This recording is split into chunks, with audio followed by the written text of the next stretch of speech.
ಯಾವುದೇ ಕಚೇರಿಗೆ ಹೋಗದೇನೆ ನಿಮ್ಮ ಒಂದು ಜನನ ಪ್ರಮಾಣ ಪತ್ರ ಅಥವಾ ಮರಣ ಪ್ರಮಾಣ ಪತ್ರವನ್ನ ಸೇವಾ ಸಿಂಧು ಪೋರ್ಟಲ್ ಮುಖಾಂತರ ಆನ್ಲೈನ್ ನಿಂದ ಮನೆಯಿಂದಲೇ ಡೌನ್ಲೋಡ್ ಮಾಡಿಕೊಂಡು ಅದನ್ನ ನೀವು ಪ್ರಿಂಟ್ ತಕೊಂಡು ನೀವು ಉಪಯೋಗ ಮಾಡ್ಕೋಬಹುದು.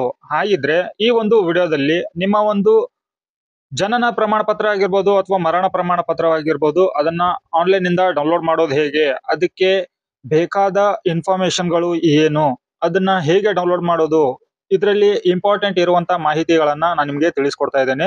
ವಿಡಿಯೋನ ಶುರು ಮಾಡೋಣ ವೀಕ್ಷಕರೇ. ವಿಡಿಯೋನ ಶುರು ಮಾಡೋಕ್ಕೂ ಮೊದಲು ನೀವಿನ್ನು ಚಾನಲ್ಗೆ ಮೊದಲ ಬಾರಿ ವೀಕ್ಷಿಸ್ತಾ ಇದ್ರೆ ಚಾನಲ್ಗೆ ಸಬ್ಸ್ಕ್ರೈಬ್ ಮಾಡ್ಕೊಂಡು ನೋಟಿಫಿಕೇಶನ್ ಬಟನ್ ನ ಆನ್ ಮಾಡಿ ಆಲ್ ಅಂತ ಹೇಳಿ ಸೆಲೆಕ್ಟ್ ಮಾಡ್ಕೊಳ್ಳಿ. ನಾನು ಅಪ್ಲೋಡ್ ಮಾಡೋ ಎಲ್ಲ ಮಾಹಿತಿ ವಿಡಿಯೋಗಳು ನಿರಂತರವಾಗಿ ನೋಟಿಫಿಕೇಶನ್ ಬರ್ತಾ ಇರುತ್ತೆ.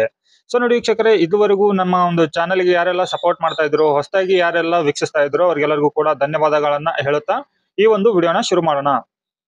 ಇಲ್ಲಿ ನೋಡಿ ವೀಕ್ಷಕರೇ, ನಾನು ಎರಡು ಇಮೇಜ್ಗಳನ್ನ, ಎರಡು ಸರ್ಟಿಫಿಕೇಟ್ಗಳನ್ನ ನಾನು ನಿಮಗೆ ಇಲ್ಲಿ ತೋರಿಸ್ತಾ ಇದ್ದೇನೆ. ಎರಡು ಮರಣ ಪ್ರಮಾಣ ಪತ್ರಗಳೇ. ಸೊ ಈ ಎರಡು ಮರಣ ಪ್ರಮಾಣ ಪತ್ರಗಳಲ್ಲಿ ಇರುವಂತ ಮಾಹಿತಿಗಳು ಎಲ್ಲ ಸರಿಯಾಗಿ ಸೇಮ್ ಆಗಿದೆ. ಆದ್ರೆ ಒಂದು ಎಡಭಾಗದಲ್ಲಿ ಇರುವಂತ ಸರ್ಟಿಫಿಕೇಟ್ ಅದು ಏನು ಆಗಿದೆ ಅಂತಂದ್ರೆ ಡಿಜಿಟಲೈಸ್ ಆಗಿಲ್ಲ. ಸೊ ಇದು ಡಿಜಿಟಲೈಸ್ ಆಗಿಲ್ಲ, ಕಂಪ್ಯೂಟರೈಸ್ ಆಗಿದೆ. ಸೊ ಇಲ್ಲಿ ಬಲಗಡೆ ಇರುವಂತದ್ದು ಕಂಪ್ಯೂಟರೈಸ್ ಪ್ಲಸ್ ಡಿಜಿಟಲೈಸ್ ಎರಡೂ ಆಗಿದೆ. ಡಿಜಿಟಲೈಸೀಕರಣ ಆಗಿದ್ರೆ ಮಾತ್ರ ನೀವು ಆನ್ಲೈನ್ ಮುಖಾಂತರ ಬರ್ತ್ ಸರ್ಟಿಫಿಕೇಟ್ ಅಥವಾ ಡೆತ್ ಸರ್ಟಿಫಿಕೇಟ್, ಜನನ ಅಥವಾ ಮರಣ ಪ್ರಮಾಣ ಪತ್ರವನ್ನ ಡೌನ್ಲೋಡ್ ಮಾಡ್ಲಿಕ್ಕೆ ಆಗುತ್ತೆ. ಸೊ ಇದು ನೋಡ್ಲಿಕ್ಕೆ ನಿಮ್ಗೆ ಎರಡು ಸೇಮ್ ಕಾಣ್ತಾ ಇದೆ, ರಿಜಿಸ್ಟರ್ ನಂಬರ್ ಇದೆ, ಹೆಸರಿದೆ, ಡೇಟ್ ಇದೆ, ಎಲ್ಲ ಇದೆ. ಸೊ ಹಾಗಿದ್ರೆ ಡಿಜಿಟಲ್ ಆಗಿಲ್ಲ ಆಗಿದೆ ಅಂತ ಅನ್ನೋದಕ್ಕೆ ಹೇಗೆ ಕಂಡುಹಿಡಿಬೇಕು ಅಂತಂದ್ರೆ, ಇಲ್ಲಿ ಬಲಗಡೆ ಕೊಟ್ಟಿದ್ದೇನೆ ನೋಡಿ, ಬಲಗಡೆ ಇರುವಂತ ಒಂದು ಸರ್ಟಿಫಿಕೇಟ್ ನಲ್ಲಿ QR ಕೋಡ್ ಇದೆ. QR ಕೋಡ್ ಇದೆ. ಈ QR ಕೋಡ್ ಇದ್ರೆ ಮಾತ್ರನೇ ನೀವು ಆನ್ಲೈನ್ ಮುಖಾಂತರ ನಿಮ್ಮ ಒಂದು ಜನನ ಅಥವಾ ಮರಣ ಪ್ರಮಾಣ ಪತ್ರವನ್ನ ಡೌನ್ಲೋಡ್ ಮಾಡ್ಕೋಬಹುದು. ಸೊ ಇದು ಇಂಪಾರ್ಟೆಂಟ್ ವಿಷಯ. ಈ ವಿಷಯನ್ನ ನೀವು ತಿಳಿದುಕೊಳ್ಳದೇನೆ ಡೌನ್ಲೋಡ್ ಮಾಡ್ಲಿಕ್ಕೆ ಆನ್ಲೈನ್ ನಲ್ಲಿ ಹೋದಾಗ ಬರೋದಿಲ್ಲ. ಸೊ ಹಾಗಿದ್ರೆ ಇವಾಗ ನಮ್ಮ ಒಂದು ದಾಖಲೆಗಳನ್ನ ಆನ್ಲೈನ್ ಮುಖಾಂತರ ಡೌನ್ಲೋಡ್ ಮಾಡ್ಕೊಳ್ಳಿಕ್ಕೆ ಏನೆಲ್ಲ ಮಾಡ್ಬೇಕು ಅನ್ನೋದನ್ನ ತಿಳ್ಕೊಳ್ಳೋಣ. ನೋಡಿ ವೀಕ್ಷಕರೇ, ಮೊದಲನೇದಾಗಿ ನಾವು ಈ ಸೇವಾ ಸಿಂಧು ಪೋರ್ಟಲ್ಗೆ ಬರಬೇಕಾಗತ್ತೆ. ಈ ಒಂದು ಸೇವಾ ಸಿಂಧುವಿನಲ್ಲಿ ನೀವು ರಿಜಿಸ್ಟ್ರೇಷನ್ ಮಾಡ್ಕೊಂಡ್ರೆ ಮಾತ್ರನೇ ನಿಮ್ಮ ಒಂದು ಸರ್ಟಿಫಿಕೇಟ್ ಅನ್ನ ಡೌನ್ಲೋಡ್ ಮಾಡ್ಲಿಕ್ಕೆ ಆಗತ್ತೆ. ಸೊ ಸರ್ವಿಸ್ ಅನ್ನ ನೀವು ಪಡೆದುಕೋಬೇಕು ಅಂತಂದ್ರೆ ಈ ಒಂದು ಸೇವಾ ಸಿಂಧು ಪೋರ್ಟಲ್ ನಲ್ಲಿ ರಿಜಿಸ್ಟ್ರೇಷನ್ ಮಾಡ್ಕೊಳ್ಳೋದು ಗೊತ್ತಿಲ್ಲ ಅಂತಂದ್ರೆ ರಿಜಿಸ್ಟ್ರೇಷನ್ ಮಾಡುವಂತ ಒಂದು ಪ್ರೊಸೀಜರ್ ಅನ್ನ ಕೂಡ ನಾನು ವಿಡಿಯೋನ ಮಾಡಿದ್ದೇನೆ. ಆ ಒಂದು ವಿಡಿಯೋದ ಲಿಂಕ್ ಅನ್ನ ಡಿಸ್ಕ್ರಿಪ್ಷನ್ ಬಾಕ್ಸ್ ಅಲ್ಲಿ ಕೊಟ್ಟಿರ್ತೇನೆ. ಇಲ್ಲದಿದ್ದಲ್ಲಿ ನನ್ನ ಚಾನೆಲ್ ನಲ್ಲಿ ಆ ಒಂದು ವಿಡಿಯೋದ ಇನ್ಫಾರ್ಮೇಶನ್ ಅವೈಲೇಬಲ್ ಇದೆ, ಅದನ್ನ ನೋಡ್ಬಿಟ್ಟು ನೀವು ರಿಜಿಸ್ಟ್ರೇಷನ್ ಮಾಡ್ಕೋಬಹುದು. ಸೊ ಇವಾಗ ನಾವು ಯೂಸರ್ ನೇಮ್, ಪಾಸ್ವರ್ಡ್, ಕ್ಯಾಪ್ಚನ್ ಹಾಕಿಬಿಟ್ಟು ಸಬ್ಮಿಟ್ ಮೇಲೆ ಕ್ಲಿಕ್ ಮಾಡ್ತಾ ಇದ್ದೇನೆ. ನೋಡಿ ವೀಕ್ಷಕರೇ, ನಮ್ಮ ಒಂದು ಪ್ರೊಫೈಲು ಇಲ್ಲಿ ಲಾಗಿನ್ ಆಗಿದೆ. ಲಾಗಿನ್ ಆದ ನಂತರ ಇಲ್ಲಿ 30 ನಿಮಿಷಗಳ ಕಾಲಾವಕಾಶ ನಿಮಗೆ ಸಿಕ್ಕಿರುತ್ತೆ. ನಿಮ್ಮ ಸರ್ಟಿಫಿಕೇಟ್ ಆಗ್ಲಿ, ಅರ್ಜಿಯನ್ನ ಸಲ್ಲಿಸೋದಾಗ್ಲಿ ಈ ಪೋರ್ಟಲ್ ಇಂದ ಮಾಡ್ಕೋಬಹುದು. ಸೊ ಇಲ್ಲಿ ಪಕ್ಕದಲ್ಲಿ ಅಪ್ಲೈ ಫಾರ್ ಸರ್ವಿಸಸ್ ಅಂತ ಇದೆ, ಅದ್ರ ಮೇಲೆ ಕ್ಲಿಕ್ ಮಾಡ್ಕೊಳ್ಳಿ. ಅದರ ನಂತರ ವ್ಯೂ ಆಲ್ ಅವೈಲೇಬಲ್ ಸರ್ವಿಸಸ್ ಅಂತ ಇದೆ ನೋಡಿ, ಅದ್ರ ಮೇಲೆ ಕ್ಲಿಕ್ ಮಾಡ್ಕೊಳ್ಳಿ. ಇಲ್ಲಿ ನಿಮ್ಗೆ ಸರ್ವಿಸ್ ಲಿಸ್ಟ್ ಗಳು ಓಪನ್ ಆಗುತ್ತೆ. ಇಲ್ಲಿ ಪಕ್ಕದಲ್ಲಿ ನಿಮಗೆ ಸರ್ಚ್ ಬಾಕ್ಸ್ ಕಾಣ್ತಾ ಇದೆ ನೋಡಿ. ಈ ಸರ್ಚ್ ಬಾಕ್ಸ್ ನಲ್ಲಿ ಬರ್ತ್ ಸರ್ಟಿಫಿಕೇಟ್ ಆಗಿರ್ಬೋದು ಅಥವಾ ಡೆತ್ ಸರ್ಟಿಫಿಕೇಟ್ ಆಗಿರ್ಬೋದು, ಯಾವ್ದಾದ್ರು ಒಂದನ್ನ ಸರ್ಚ್ ಮಾಡಿ. ಇಲ್ಲಿ ಡೆತ್ ಅಂತ ಹೇಳಿ ಸರ್ಚ್ ಮಾಡಿ. ಇಲ್ಲಿ ನೋಡಿ ವೀಕ್ಷಕರೇ, ನಾನು ಡೆತ್ ಸರ್ಟಿಫಿಕೇಟ್ ಅಂತ ಹೇಳಿ ಸರ್ಚ್ ಮಾಡಿದ್ದೇನೆ.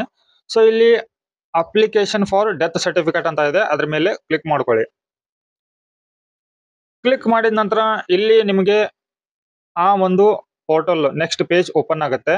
ಇಲ್ಲಿ ಇಂಪಾರ್ಟೆಂಟ್ ಮಾಹಿತಿಯನ್ನ ನಾನು ನಿಮಗೆ ತೋರಿಸ್ಕೊಡ್ತೇನೆ ನೋಡಿ. ಇಲ್ಲಿ ನೋಟ್ ಕೊಟ್ಟಿದ್ದಾರೆ, only digitally signed death certificates can be printed through this service ಅಂತ ಹೇಳಿ ಕೊಟ್ಟಿದ್ದಾರೆ. ಸೊ ಇದರ ಅರ್ಥ ಏನು ಅಂತಂದ್ರೆ, ನಾನು QR ಕೋಡ್ ತೋರಿಸಿದ್ನಲ್ವಾ ನಿಮ್ಗೆ, ಸರ್ಟಿಫಿಕೇಟ್ ನಲ್ಲಿ QR ಕೋಡ್ ಇದ್ರೆ ಮಾತ್ರನೇ ನೀವು ಇಲ್ಲಿಂದ ಸರ್ಟಿಫಿಕೇಟ್ ಅನ್ನ ಡೌನ್ಲೋಡ್ ಮಾಡ್ಲಿಕ್ಕೆ ಆಗುತ್ತೆ ಅಂತ ಹೇಳಿ ಇಲ್ಲಿ ಕೊಟ್ಟಿದ್ದಾರೆ. ಸೊ ಹಾಗಿದ್ರೆ ನಿಮ್ಮ ಹತ್ರ QR ಕೋಡ್ ಸರ್ಟಿಫಿಕೇಟ್ ಇತ್ತಂದ್ರೆ, ನಿಮ್ಮ ರಿಜಿಸ್ಟ್ರೇಷನ್ ನಂಬರ್ ಇತ್ತಂದ್ರೆ, ಸರ್ಚ್ ಡೇಟಾ ಅಂತ ಇಲ್ಲಿ ಕೊಟ್ಟಿದ್ದಾರೆ ನೋಡಿ. ಇನ್ನೊಂದು, ನಿಮ್ಮ ಹತ್ರ ಇಶ್ಯೂ ಮಾಡಿರುವಂತ ಸರ್ಟಿಫಿಕೇಟ್ ರಿಜಿಸ್ಟ್ರೇಷನ್ ನಂಬರ್ ಇದೆಯಾ ಅಂತ ಹೇಳಿ ಕೇಳ್ತಾ ಇದ್ದಾರೆ. ಆ ಒಂದು ರಿಜಿಸ್ಟ್ರೇಷನ್ ನಂಬರ್ ನಿಮ್ಮ ಹತ್ರ ಇದ್ರೆ ಎಸ್ ಅಂತ ಹೇಳಿ ಕ್ಲಿಕ್ ಮಾಡಿ. ಆ ಒಂದು ರಿಜಿಸ್ಟ್ರೇಷನ್ ನಂಬರ್ ಅನ್ನ ಈ ಒಂದು ಬಾಕ್ಸ್ ನಲ್ಲಿ ನೀವು ಫಿಲ್ಅಪ್ ಮಾಡ್ಬೇಕಾಗತ್ತೆ. ಇಲ್ಲಿ ರಿಜಿಸ್ಟ್ರೇಷನ್ ನಂಬರ್ ಹಾಕಿದ ನಂತರ ಕೆಳಗಡೆ ಕಾಣ್ತಾ ಇರುವಂತ ಕ್ಯಾಪ್ಚನ್ ಹಾಕಿಬಿಟ್ಟು ಸರ್ಚ್ ಮೇಲೆ ಕ್ಲಿಕ್. ನಿಮ್ಮ ಒಂದು ಸರ್ಟಿಫಿಕೇಟಿನ ರಿಜಿಸ್ಟ್ರೇಷನ್ ನಂಬರ್ ಅನ್ನ ಈ ಒಂದು ಬಾಕ್ಸ್ ಮೇಲೆ ಹಾಕೊಂಡ ನಂತರ, ಬಾಕ್ಸ್ ನಲ್ಲಿ ಹಾಕೊಂಡ ನಂತರ ಸರ್ಚ್ ಮೇಲೆ ಕ್ಲಿಕ್ ಮಾಡಿ.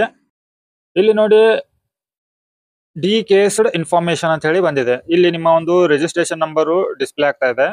ನಿಮ್ಮ ಒಂದು ಡೆತ್ ಯಾವ್ದಿದೆ ಅದು ಕೂಡ ಇಲ್ಲಿ ಡಿಸ್ಪ್ಲೇ ಆಗ್ತಾ ಇದೆ. ಹೆಸರು, ಫಾದರ್ ನೇಮ್, ಮದರ್ ನೇಮ್.